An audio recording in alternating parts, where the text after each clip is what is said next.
जय हिंद दोस्तों, एक बार फिर से आप सभी का स्वागत है हमारे अंकुर क्लासेस चैनल पर। तो जैसा कि हमारी मेरे रस की क्लास चल रही थी, तो आप बात करते हैं जो हमारा नया टॉपिक हिंदी में आता है, वो बात आता है छंद। तो जानते हैं छंद के बारे में। तो देखते हैं कि छंद के किस धातु से बना होता है, या फिर छंद का अर्थ क्या होता है। फिर इसके बाद पढ़ेंगे कि छंद के यानी प्रवर्तक प्रणेता कौन है। छंद की डिटेल पूरी देखते हैं। तो टॉपिक हमारा स्टार्ट होता है क्या है कि छंद। बात करते हैं आज हम छंद की।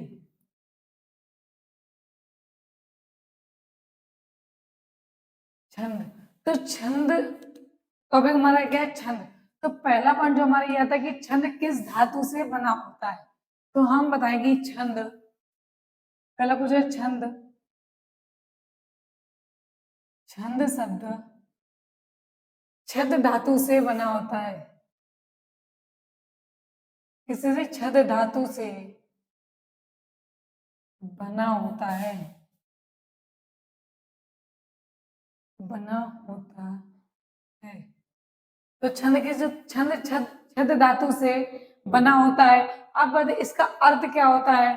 तो इसका अर्थ जो होता है, इसका अर्थ, तो इसका अर्थ क्या होता है। तो इसका अर्थ होता है ढकना,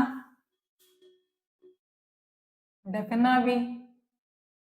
एक आता आच्छादित, क्या आच्छादित, और खुश करना। आच्छादित और खुश करना, क्या खुश करना। तो इसके कितने तीन अर्थ हो गए। तो पहला क्या कि छंद किस, तो छंद शब्द छद धातु से बना होता है। इसका अर्थ क्या होता है। तो इसका अर्थ होता है ढकना, आच्छादित या फिर खुश करना। अगला पॉइंट हमारा ये आता है कि छंद के बारे में, कि छंद के बारे में सबसे पहला उल्लेख, सर्वप्रथम उल्लेख किसमें मिलता है। तो अगला पॉइंट हमारा ये है कि छंद का सर्वप्रथम उल्लेख, छंद का सर्वप्रथम उल्लेख किसमें मिलता है। तो बताइए हमें छंद का सर्वप्रथम उल्लेख किसमें मिलता है। तो छंद का सर्वप्रथम उल्लेख जो है वो ऋग्वेद में मिलता है। इसमें ऋग्वेद में। तो छंद का सर्वप्रथम उल्लेख कहाँ मिलता है। तो छंद का सर्वप्रथम उल्लेख ऋग्वेद में मिलता है। तो छंद किस धातु से बना होता है। तो छंद जो है वो छंद धातु से बना होता है। अर्थ क्या होता है, ढकना, आच्छादित या फिर खुश करना। फिर बात करते हैं छंद का सर्वप्रथम उल्लेख किसमें मिलता है। तो छंद का सर्वप्रथम उल्लेख ऋग्वेद में मिलता है। तो अब अगला जो पॉइंट आता है वो आता है कि छंद के, अगला पॉइंट आता है कि छंद को, छंद के शास्त्र को क्या कहा जाता है। तो छंद के शास्त्र को छंद शास्त्र कहा जाता है। क्या, छंद शास्त्र कहा जाता है,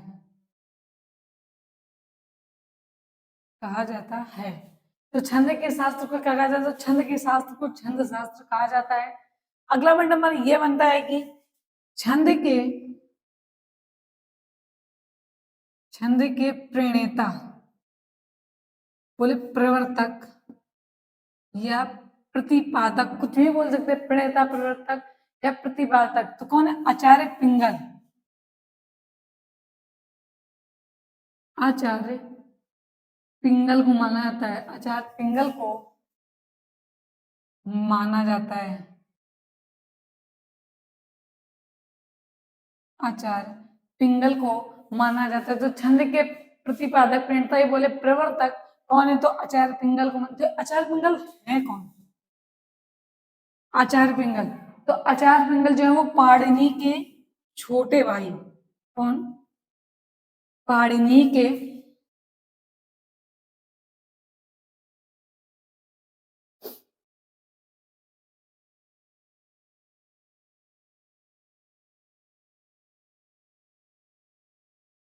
पाणिनि के छोटे भाई,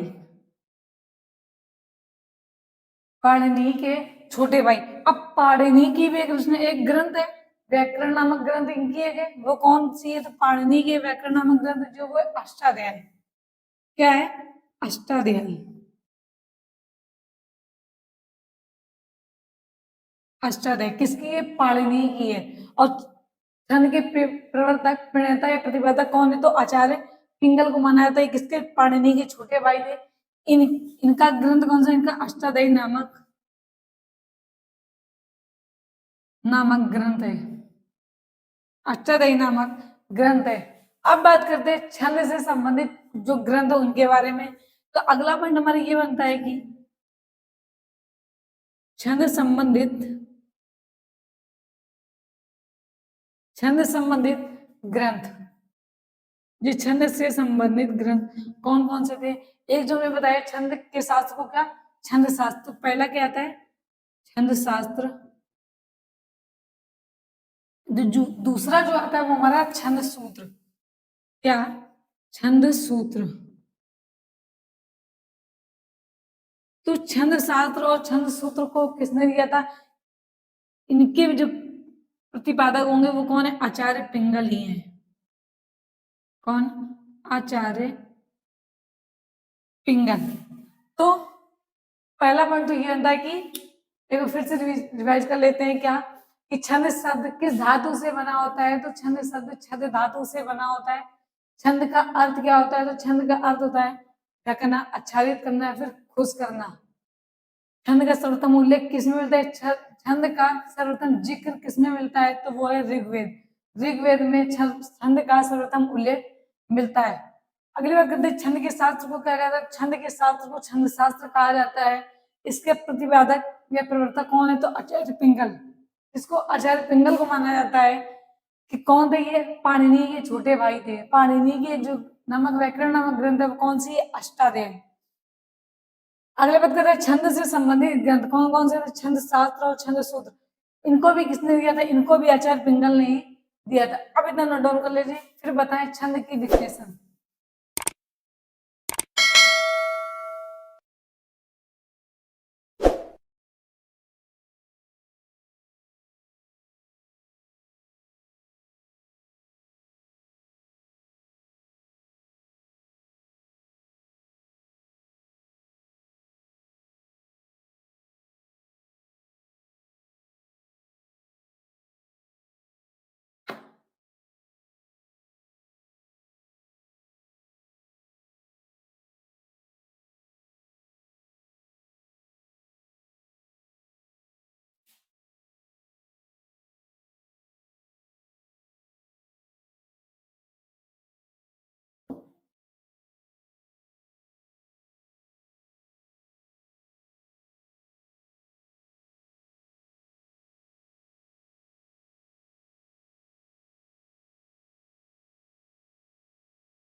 अब बात करते हैं इसकी परिभाषा की।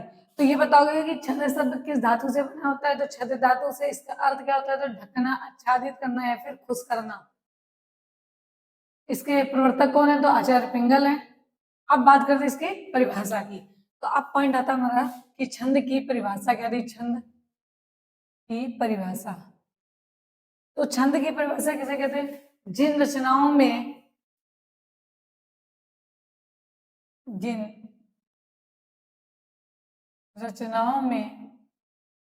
वर्ण वर्ण मात्रा,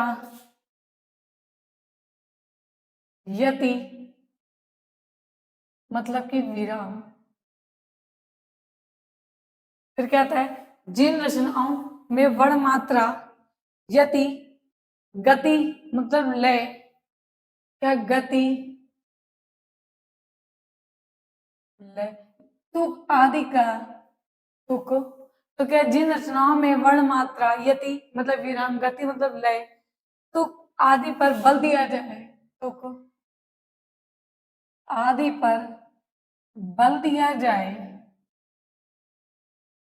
बल दिया जाए, बल दिया जाए, वह छंद कहलाता है। वह छंद कहलाता है। तो छंद की डिफिनेशन क्या होती है? कि जिन रचनाओं में वर्ण मात्रा या फिर यति मतलब विराम और गति मतलब होता है लय, तुक आदि पर बल दिया जाता है वह क्या कहलाता है? छंद कहलाता है। एक डेफिनेशन और देखते हैं, अथवा। अथवा दूसरा क्या था कि अक्षरों की वह संख्या,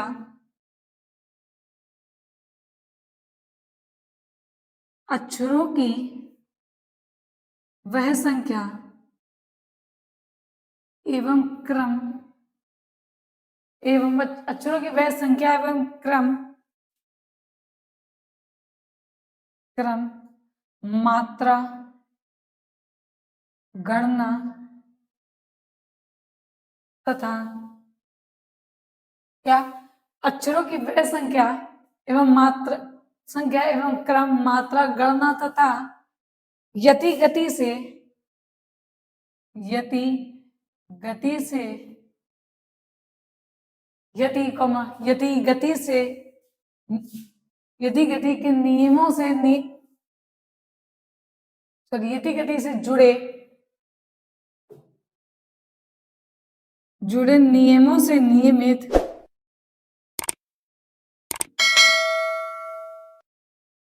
जुड़े नियमों से नियमित पद रचना,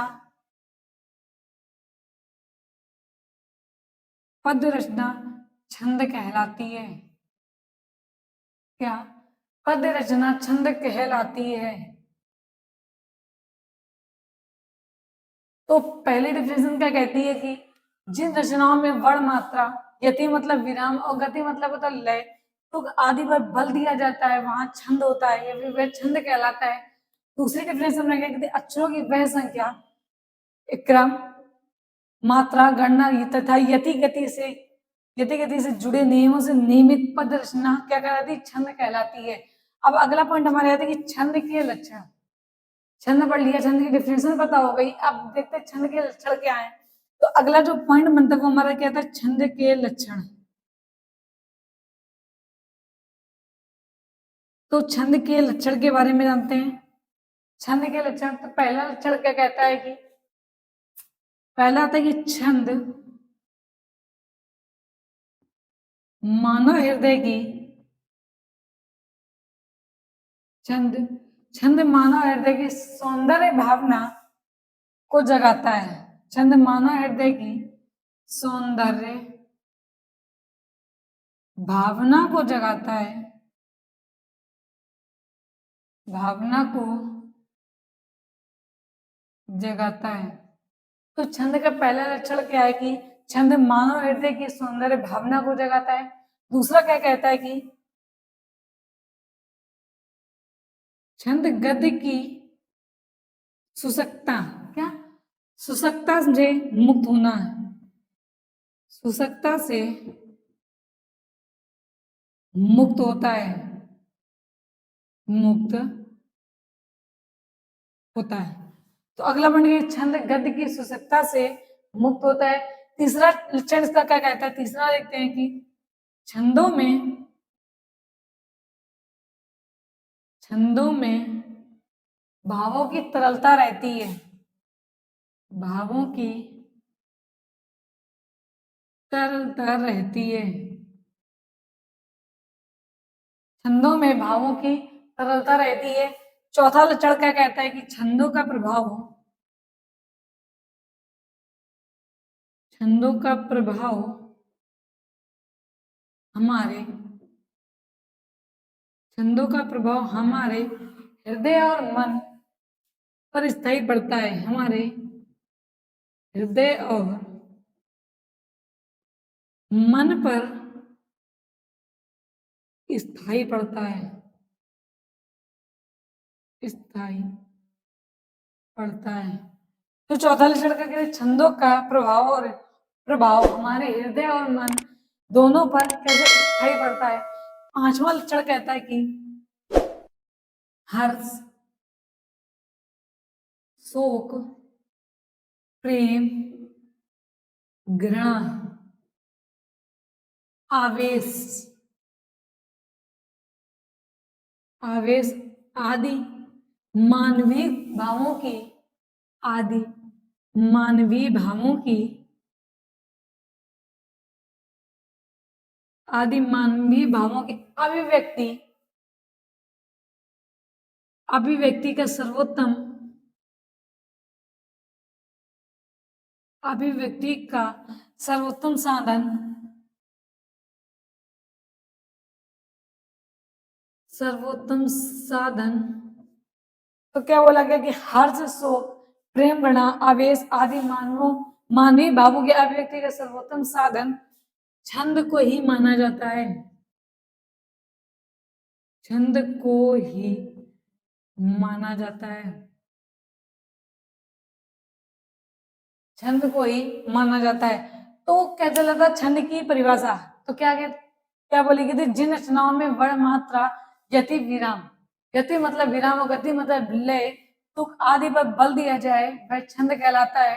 या फिर दूसरी डिफिनेशन जो आपको सरल लगे, जो आपको समझ में आए, अक्षरों की वह संख्या एवं क्रम, मात्रा गणना तथा यति गति से जुड़े नियमों से नियमित पद रचना का छंद कहलाती है।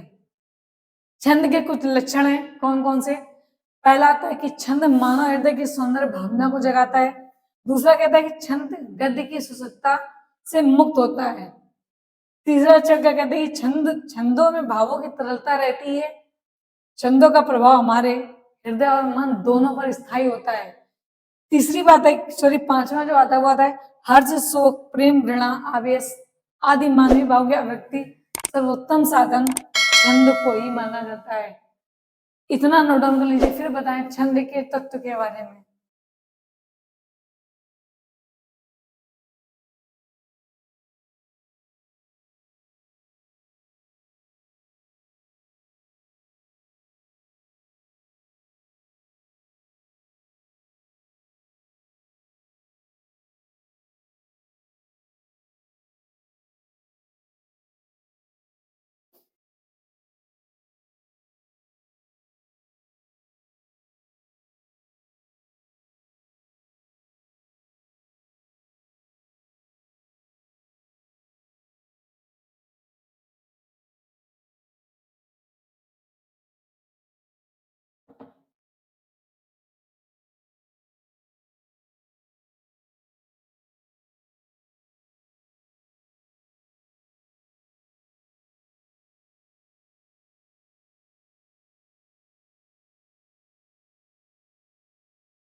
अगला जो पॉइंट आता है वो बात करते हैं छंद के तत्व। तो वो छंद के तत्व अलग पढ़ने हैं, छंद के अलग अंग अलग है और छंद के भेद वो बाद में पढ़ाई। पहले बात करते हैं छंद के तत्व की। तो अगला अगला जो पॉइंट आता है वो होता है छंद के तत्व। छंद के तत्व, तो छंद के तत्व कितने होते हैं? तो छंद के दो तत्व होते हैं। कितने? छंद के दो तत्व होते हैं। कौन कौन से होते हैं? जो पहला जो आता है वो होता है स्वर ध्वनि। क्या आता है? स्वर ध्वनि। और दूसरा जो होता है उसे बोलते हैं यति। क्या कहते हैं? यति। तो छंद के तत्व कितने होते हैं? दो। कौन कौन सा? पहला जो आता है वो तो स्वर ध्वनि, दूसरे जो आता है वो तो हमारे यति। अब बात करते हैं हम किसके? छंद के अंग की। तो अब अगला पॉइंट क्या आएगा हमारा? छंद के अंग। तो छंद के कितने अंग होते हैं? तो छंद के हम बता रहे छंद के 7 अंग होते हैं। कितने होते हैं? 7 अंग होते हैं। वो कौन कौन से 7 अंग हैं? तो 7 कौन कौन से होते हैं? पहला जो आता है वो हमारा आता है कि क्या? वर्ण। दूसरी मात्रा। तीसरा जो आता है वो आता है यति। फिर क्या आता है? चौथे नंबर पे क्या आता है हमारा? गति। पांचवें में आता है तुक। छठे नंबर पे क्या आता है? चरण। चरण बोले, पद बोले या फिर पाद, ये तीनों ही। इसे इसके बाद आता है क्या? लास्ट नंबर से गण। गण की संख्या कितनी होती? 8 होती है। गण कितने होते हैं? 8 होते हैं। तो छंद के तत्व कितने होते हैं? छंद के तत्व 2 होते हैं। कौन कौन से? स्वर ध्वनि और यति। स्वर ध्वनि ये एक ही पार्ट है और यदि दूसरा। तो जब क्वेश्चन आएगा छंद के भेद अलग, छंद के अंग अलग और छंद के तत्व अलग। छंद के तत्व कितने होते हैं? 2 होते हैं। छंद के अंग कितने होते हैं? 7 होते हैं। कौन कौन से? वर्ण, मात्रा, यति, गति, तुक, चरण, पद या पाद बोले, फिर आता है गण। अब बात करते हैं जो पहला आता है वो आता है वर्ण। तो इतना नोट डाउन कर लीजिए, फिर सीरियल से बताते चले।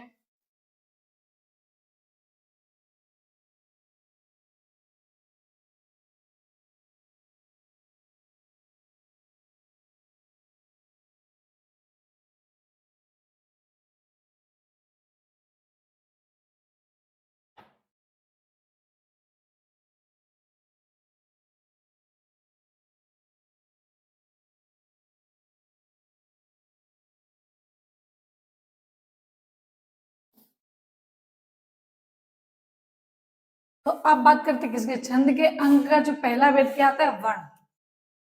क्या आता है हमारा? वर्ण। तो अब स्टार्ट करते हैं वर्ण से। तो वर्ण किसे कहते हैं, या तो वर्ण का दूसरा नाम क्या होता है? ये हमने वर्णमाला में भी बताया था कि वर्ण को अक्षर कहते हैं। क्या? वर्ण को ही अक्षर कहा जाता है। वर्ण को ही अक्षर कहा जाता है। क्या? वर्ण को ही अक्षर कहा जाता है। जब हमने वर्णमाला का टॉपिक पढ़ाया था उसमें बताया था कि वर्ण को ही क्या, वर्ण का दूसरा नाम क्या होता है? अक्षर होता है। तो वर्ण को ही अक्षर कहा जाता है। फिर कहते हैं यह छोटी सी, यह यह छोटी सी ध्वनि है, यह छोटी सी ध्वनि है। तो वर्ण को ही अक्षर कहा जाता है। यह कैसी? ये छोटी सी ध्वनि है, इसे खंडित नहीं किया जा सकता है। क्या? इसे इसे खंडित नहीं किया जा सकता है। इसे खंडित नहीं किया जा सकता है, किया जा सकता है। तो क्या वर्ण को ही अक्षर कहते हैं? ये छोटी सी ध्वनि है, इसे खंडित नहीं किया जा सकता है। अगला पॉइंट हमारा ये आता है कि इसके 2 भेद होते हैं। इसके भी भेद होते हैं। तो इसके कितने? इसके 2 भेद होते हैं। इसके 2 भेद होते हैं। कितने भेद होते हैं? इसके 2 भेद होते हैं। कौन कौन से? पहला जो आता है वो था हर्ष, और दूसरा आता है दीर्घ। अब इन दोनों के बारे में पढ़ लेते हैं, इसके हर्ष और दीर्घ के बारे में। तो अब पहला पॉइंट क्या पड़ेगा? हर्ष। हर्ष। तो जिन हर्ष किसे कहते हैं? जिन वर्णों के उच्चारण में थोड़ा थोड़ा समय लगता है उन्हें क्या कहते हैं? हर्ष। तो क्या बनेगी? जिन वर्णों के उच्चारण में, जिन वर्णों के उच्चारण में, जिन वर्णों के उच्चारण में थोड़ा समय लगे, थोड़ा समय लगे, वे हर्ष वर्ण कहलाते हैं। वे हर्ष वर्ण कहलाते हैं।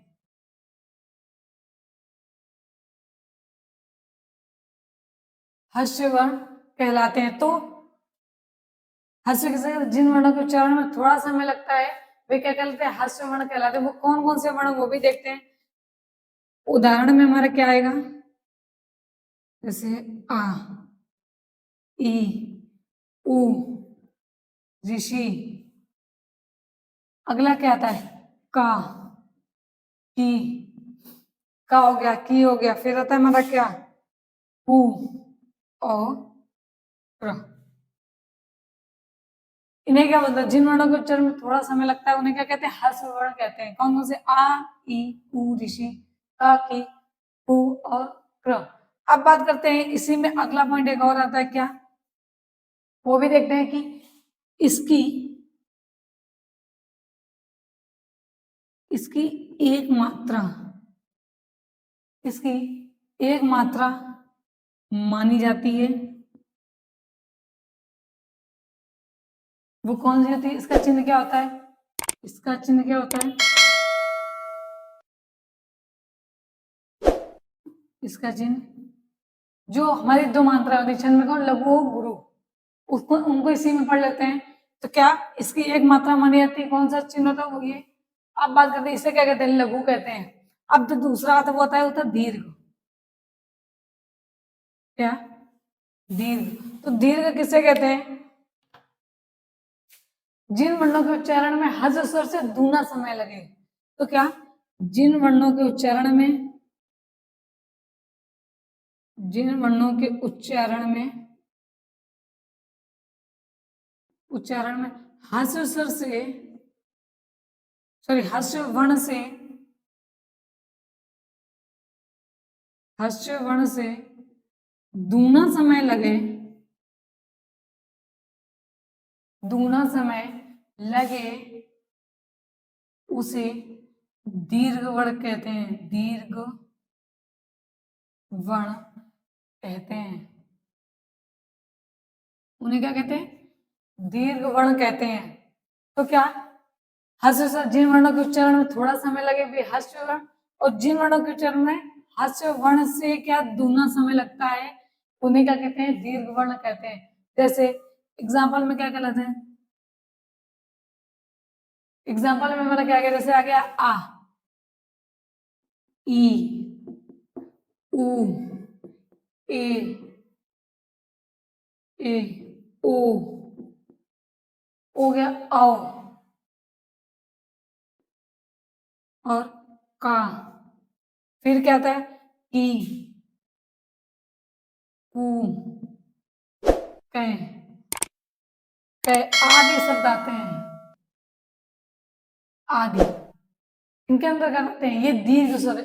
अगला वर्ड इसमें क्या लिखते हैं? इसकी दो मात्राएं मानी जाती हैं। हास्य स्वर में क्या था? इसकी एक मात्रा मानी जाती थी, इसकी दो मात्राएं हैं। इसकी दो मात्राएं मानी जाती हैं, मानी जाती है। इसे गुरु की संज्ञा भी है, इसे गुरु की भी संज्ञा दी गई है। इसे गुरु की भी संज्ञा दी गई है, संज्ञा दी गई है। इसका चिन्ह क्या आता है? तो इसका चिन्ह, इसका चिन्ह, तो इसका चिन्ह क्या होता है? गुरु की मंत्र क्या होती? इसका चिन्ह ये होता है। तो क्या चला था? छंद के अंग में कितने बचे थे? 7। वर्ण मात्रा, यति, गति, तुक, चरण या पाद, लास्ट में तक गढ़। तो पहली बात कर रहे थे वर्ण की, तो वर्ण को वर्ण कोई अक्षर कहते हैं। पहला पॉइंट, ये छोटी ध्वनि, इससे खंडित एज के टुकड़े नहीं किए जा सकते हैं। इसके वेद, तो वर्ण के कितने? 2 वेद होते हैं। कौन कौन सा? हास्य और दीर्घ। बात करते हैं हास्य की, तो जिन वर्णों के उच्चारण में थोड़ा समय लगे वे हास्य वर्ण कहलाते हैं। इसकी एक मात्रा मानी जाती है। कौन सी होती है? लघु की मात्रा होती है, इसे लघु की मात्रा बोलते हैं। दीर्घ, जिन वर्णों के उच्चारण में हर्ष से दूना समय लगता है वे दीर्घ वर्ण कहलाते हैं। इसकी दो मात्राएं मानी जाती है। इसे किसे? गुरु की भी संज्ञा दी जाती है। गुरु का चिन्ह क्या होता है? तो आप इतना नोट डाउन कर लीजिए।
तो अब बात करते हैं जो छंद के अंग में दूसरा क्या था, मात्रा।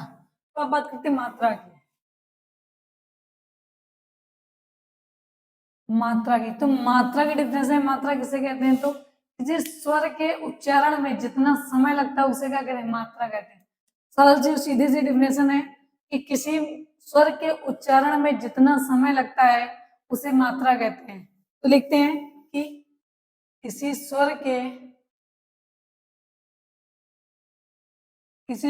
के उच्चारण में जितना समय लगता है, जितना समय लगता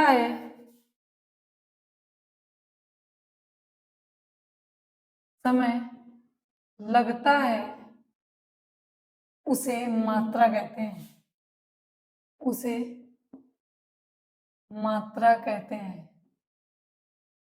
तो क्या, जिस स्वर के उच्चारण में जितना समय लगे उसे क्या कहते हैं, मात्रा कहते हैं। जैसे उदाहरण में देखते हैं, अगला पॉइंट हमारा क्या कहता है इसी में कि अगला एक पॉइंट इसमें आता है कि मात्रा में क्या, किसी स्वर के उच्चारण में जितना समय लगता है उसे मात्रा कहते हैं। तो एक पॉइंट और लिखते हैं कि छंद शास्त्र में मात्रा को कई संज्ञा दी गई है, मात्रा को कई संज्ञा दी गई हैं। तो अगला पॉइंट कहते हैं कि छंद शास्त्र में मात्रा को कई संज्ञा दी गई हैं। अब उदाहरण में देखते हैं कैसे। एग्जाम्पल अपना क्या कहते हैं, ए लिखते हैं माता, दूसरा क्या आता है मत, तीसरा था कला और कल। अब देखना ऊपर डिफिनेशन, किसी स्वर के उच्चारण में जितना समय लगता है उसे मात्रा कहते हैं। खेल तो पूरा मात्रा ही का है ना, माता बोलते मत, इसी तरह कला मंत्रा लड़ा दिक्कल, तो जितना जितना भी समय लगता है उसे क्या कहते हैं, मात्रा कहते हैं। अब अगला पॉइंट हमारा क्या आता है कि एक नोट में क्या लिखेंगे कि वर्णों और मात्राओं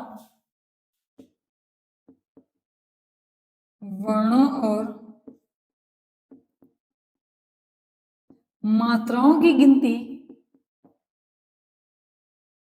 वर्णों और मात्राओं की गिनती में महत्वपूर्ण भेद यह है कि गिनती में महत्वपूर्ण भेद यह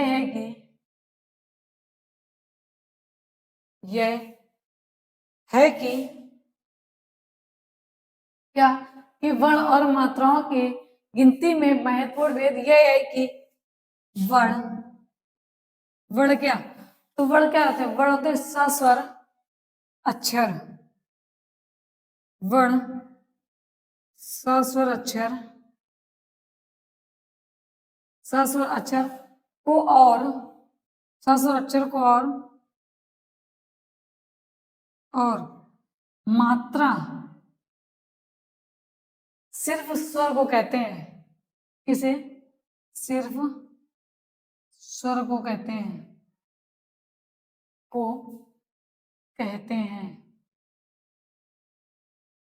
हालांकि ये पॉइंट आप लोग को समझ में आया होगा कि क्या मात्रा, किसी स्वर के उच्चारण में जितना समय लगता है उसे मात्रा कहते हैं। छंद शास्त्र में मात्रा को कई संज्ञा दी गई है।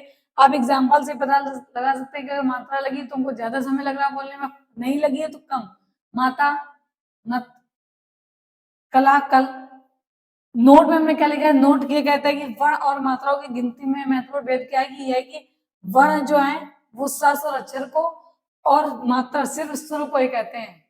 वर्ण किसको, सस और अक्षर को, और मात्रा सिर्फ स्वर को कहा जाता है। अब बात करते हैं, ये भी देख लेते हैं कि वर्ण और मात्रा की गणना कैसे करते हैं। तो अगला पॉइंट हमारा ये आता है कि वर्ण और मात्रा की गणना, वर्ण और मात्रा की गणना। तो पहला पॉइंट इसमें क्या आता है कि हर्ष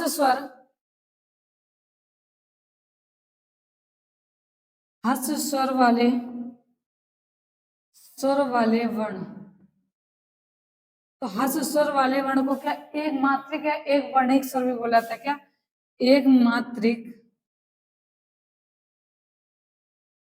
या एक वर्णिक, एक मात्रिक या एक वर्णिक, जैसे आ हो गया हमारा, ई, ये एक मात्रा वाले हैं, ऊ, इसी तरह हो गया क्या ऋषि, ये हमारे कैसे हैं? सारे एक मात्रा वाले वर्ण हैं। इसी में अगला पॉइंट क्या कहता है कि दीर्घ स्वर वाले वर्ण, दीर्घ स्वर वाले वर्ण, दीर्घ स्वर वाले वर्ण द्विमात्रिक,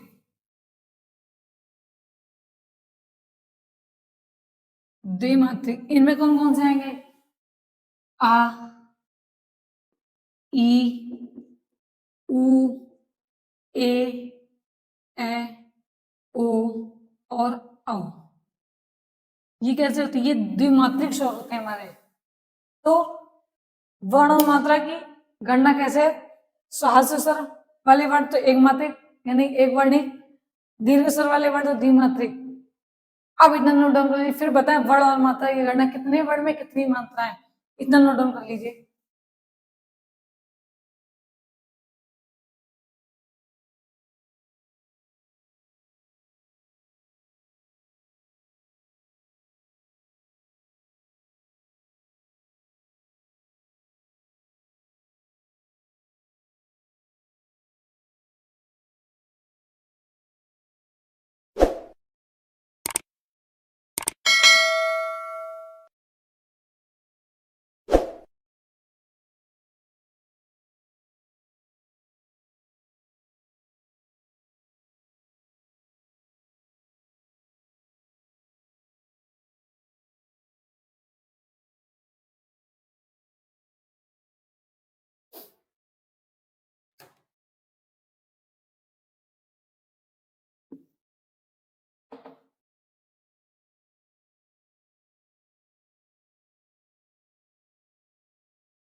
अब बात करते हैं किसकी? वर्ण और मात्रा में गणना करनी थी ना। और लिखते कुछ शब्द हम कैसे, जैसे हो गया हमारा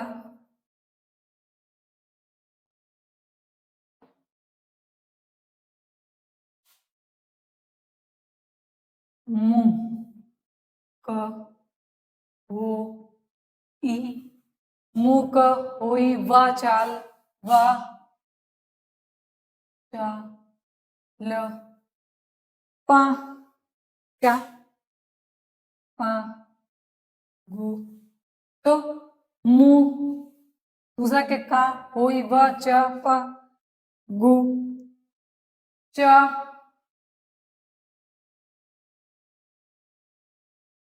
ई,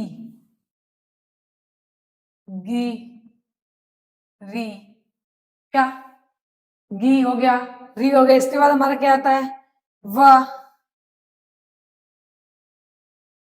ग, न। ये हमारे हो गए कितने अक्षर हो गए? 2 4 6 8 10 12 14, 14 और 4 18।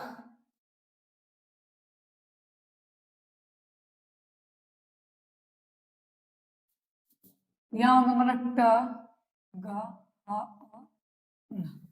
ये हो गया हमारे। काउंट कर लेते हैं वर्ड कितने हैं? 1 2 3 4 5 6 7 8 9 10 11 12 13 14,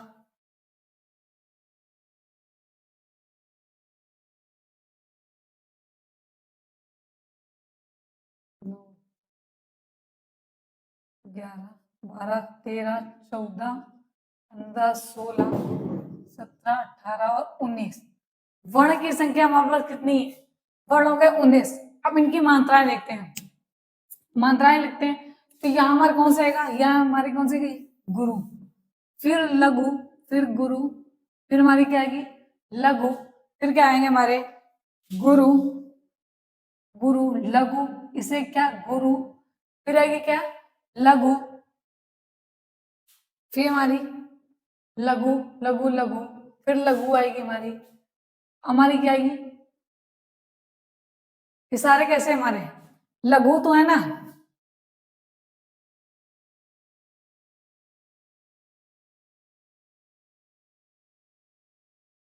हाँ तो कितनी हो गई, दो, तीन, तीन दो पांच, छ, छह चार 10, 11, तो 13, टोटल 24 मात्रा है। तो वर्ण और मात्रा की गणना, तो वर्ण हमारे कितने हो गए टोटल, वर्ण थे हमारे 19, वर्ण कितने थे 19, मात्राएं हमारी टोटल कितनी है, तो मात्राएं हमारी कितनी है टोटल 24। तो इसी तरह करेंगे क्या, वर्ण और मात्राओं की गणना, तो वर्ण कितने थे 19 और मात्राएं कितनी है हमारी टोटल 24। ये हो गया हमारा वर्ण और मात्राओं की गणना। किसे हास्य स्वर को एक मात्रिक, वही बताना था कि हास्य स्वर एक मात्रिक यानी एक मात्रा वाले होते हैं, जैसे होगा ई, ल, और जो दीर्घ वाले होते हैं तो द्विमात्रिक स्वर, जैसे हो गया मुंह, हो, वाह, ठीक है, तो द्विमात्रिक स्वर, इन्हें क्या गुरु की संज्ञा भी दी गई है। अब बात करते हैं जो अगला पॉइंट हमारा आता है कि एक नोट लगाते फिर कि अनुस्वार, ये भी क्लियर कर लेते हैं कि जो प हमारा है, प में तो क्या अनुस्वार मुक्त वर्ण, अनुस्वार मुक्त वर्ण गुरु होता है, गुरु होता है।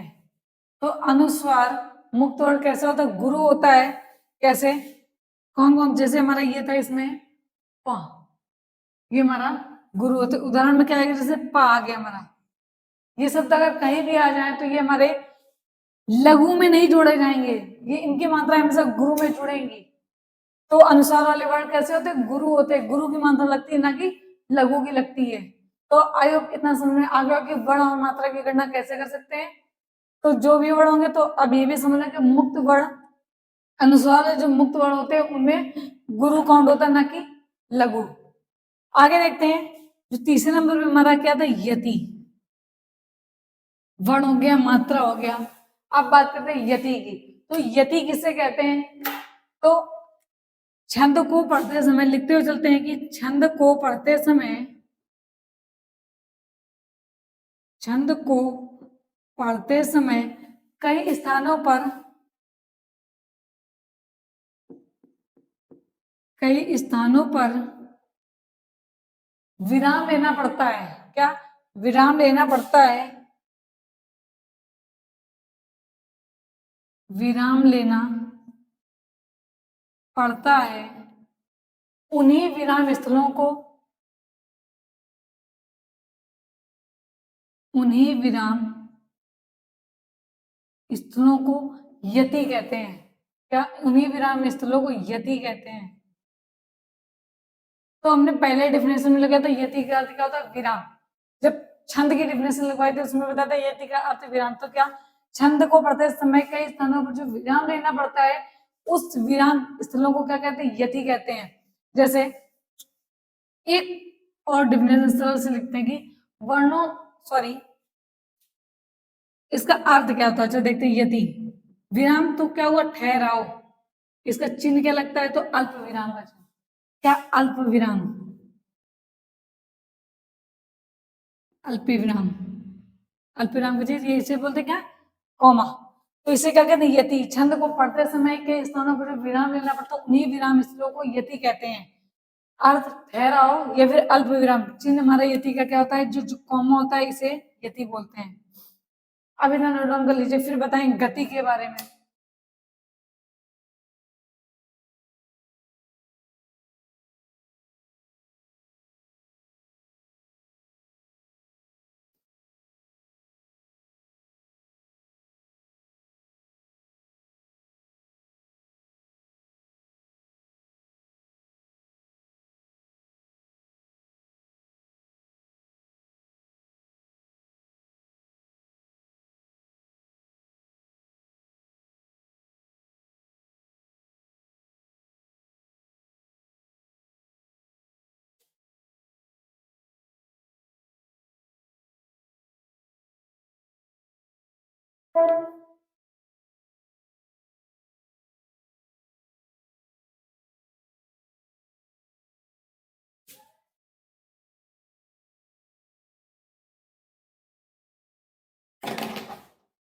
अब बात करते हैं क्या गति की। तो अगला जो आता है वो होता है गति।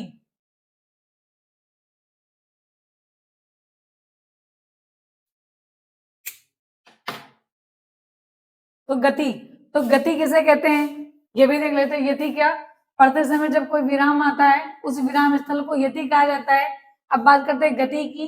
तो पद के पाठ में जो उतार चढ़ाव होता है उसे क्या कहते हैं, गति कहते हैं। तो क्या पद के, ये उतार चढ़ाव बोले तो भाव बोले, तो पद के पाठ में जो बहाव होता है, जो बहाव होता है उसे गति कहते हैं, उसे गति कहते हैं, उसे क्या कहते हैं, गति कहते हैं। तो पद के पाठ में जो बहाव होता है उसे क्या कहते हैं, गति कहते हैं। एक डिफिनेशन इसकी और होती है कि वर्णों और मात्राओं को उतार चढ़ाव, ये भी बोल सकते हैं क्या, वर्णों और मात्राओं का उतार चढ़ाव, क्या उतार चढ़ाव क्या कहलाता है, गति कहलाता है। तो पद के पाठ में जो भाव होता है उसे गति कहते हैं। फिर बोले तो वर्णों और मात्राओं को उतार चढ़ाव क्या कहलाता है, हमारा गति कहलाता है। जैसे कि तो क्या उतार चढ़ाव क्या कहलाता है, गति कहलाता है। अब बात करते हैं तुक की। तुक की तो हमारा क्या हो गया, वर्ण हो गई, मात्रा हो गई, गति हो गई, गति। अब बात करते हैं पांचवा नंबर आता है हमारा, वो आता है तुक। तो तुक किसे कहते हैं कि समान उच्चारण में, समान उच्चारण, समान उच्चारण वाले शब्दों के, समान उच्चारण वाले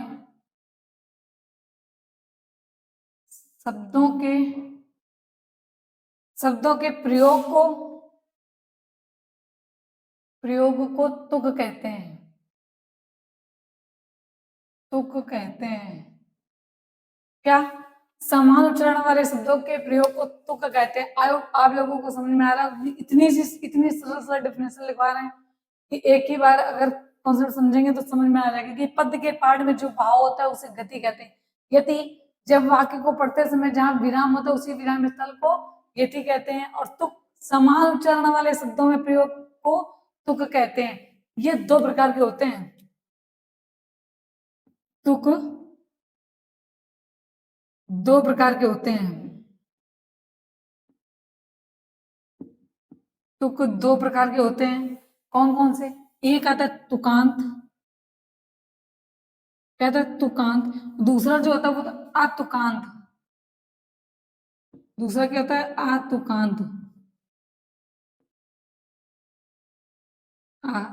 तुकांत आप ये देख लेते हैं कि तुकांत किसे कहते हैं और आतुकांत किसे कहते हैं। तो तुकांत तुक वाले छंदों को तुकांत कहते हैं,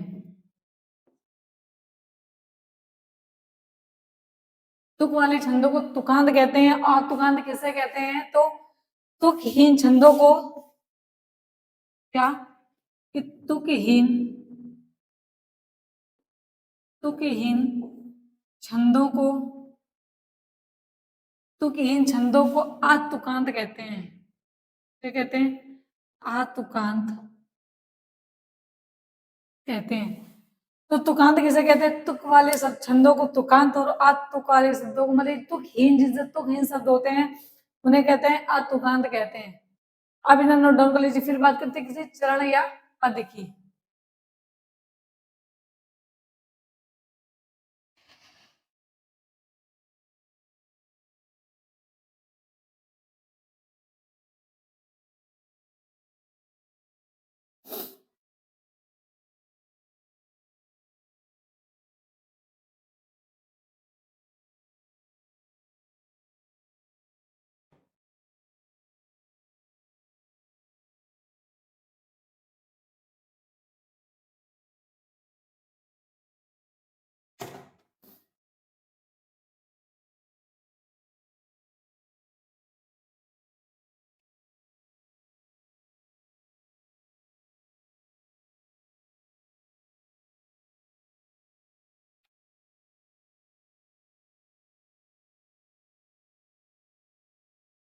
अब बात करते हैं चरण की। चरण बोले पद या पाद, तो चरण को ही पाद कहते हैं। पहली बात तो ये कि चरण को ही पाद कहते हैं। दूसरी बात क्या होती है कि छंद के 4 भाग होते हैं। छंद के 4 भाग होते हैं। क्या? छंद के 4 भाग होते हैं। छंद के 4 भाग होते हैं। इनमें से प्रत्येक को चरण कहते हैं। क्या? इनमें से प्रत्येक को, इनमें से प्रत्येक को चरण कहते हैं। क्या कहते हैं? चरण कहते हैं। तो छंद के 4 भाग होते हैं, इनमें से प्रत्येक को चरण कहते हैं। दूसरा पॉइंट कहते हैं दूसरे शब्दों में, दूसरे शब्दों में छंद के, दूसरे शब्दों में छंद के चतुर्थांश यानी चतुर्थ भाग, चतुर्थांश या बोले तो चतुर्थ भाग को चरण कहते हैं, को चरण कहते हैं। तो क्या? छंद के 4 भाग होते हैं, इनमें से प्रत्येक को चरण कहते हैं। बोले तो दूसरे शब्दों के, दूसरे शब्दों के छंद के चतुर्थांश यानी चतुर्थ भाग को क्या कहते हैं? चरण कहते हैं। अगला पॉइंट आता है कि छंद में चरण कितने होते हैं? छंद में 2 चरण होते हैं। छंद में चरण तो 2 होते हैं। कौन कौन से 2 होते हैं? तो पहला जो आता है वो आता है समचरण। पहला क्या आता है हमारा? समचरण। तो समचरण किसे कहते हैं? तो समचरण पहले और तीसरे, सॉरी दूसरे और चौथे, दूसरे और चौथे, दूसरे और चौथे चरण को समचरण कहते हैं। दूसरे और चौथे चरण को समचरण कहते हैं। समचरण कहते हैं। तो डिफिनेशन क्या बोलेगी? छंद के 4 चरण या 4 भाग होते हैं, जिनमें से प्रत्येक को चरण कहते हैं। तो दूसरे और चौथे को क्या बोला है? दूसरे और चौथे चरण को समचरण। दूसरा जो आता है वो आता है हमारा विषम चरण। तो विषम चरण के तीसरे और, सॉरी पहले और तीसरे, पहले और तीसरे चरण को क्या? पहले और तीसरे चरण को विषम चरण कहते हैं। विषम चरण कहते हैं। तो क्या चरण किसे? तो छंद के 4 चरण होते हैं, 4 भाग होते हैं, इनमें से प्रत्येक को चरण कहते हैं। दूसरा की दूसरे शब्दों के छंद के चतुर्थांश यानी चतुर्थ भाग को भी क्या कहा जाता है? चरण कहते हैं। छंद में चरण कितने होते हैं? 2, समचरण और विषम चरण। कौन कौन से? दूसरे और चौथे भाग, चौथे चरण को क्या? समचरण, और पहले और तीसरे चरण को विषम चरण कहते हैं। ये हो गया। अब बात करते हैं जो छंद के अंग का लास्ट आता है वो था गढ़। तो अगला क्या था हमारा? गढ़। गढ़, गढ़ की डिफिनेशन क्या होती है? तो गढ़ की डिफिनेशन क्या होती है? गुरु के 3, गुरु व, बोले लघु व गुरु या गुरु लघु, लघु व गुरु के 3 वर्णों, के 3 वर्णों के समूह को, के समूह को गढ़ कहते हैं। गढ़ कहते हैं। तो गढ़ किसे कहते हैं? लघु व गुरु के 3 वर्णों के समूह को गढ़ कहते हैं। अब बताइए गढ़ की संख्या। तो गढ़ की संख्या 8 होती है। गढ़ की संख्या कितनी है? कितनी होती है? तो 8 होती है। वो कौन कौन से होते हैं ये भी देख लेते हैं। तो जो पहला आता है वो आता है यगढ़, दूसरा आता है मगढ़, तगढ़, तीसरे नंबर पर आता है तगढ़, चौथे नंबर पे आता है क्या, रगड़, फिर जगड़, छठे नंबर पे आता है क्या, भगड़, सातवां आता है हमारा नगड़, और लास्ट जो आठवां आता है वो होता है सगड़। तो ये हो गया हमारा क्या, गढ़। तो लघु व गुरु के 3 वर्णों के समूह को गढ़ कहते हैं। गढ़ की संख्या कितनी होती है, 8 होती है। इतना नोट डाउन कर लीजिए।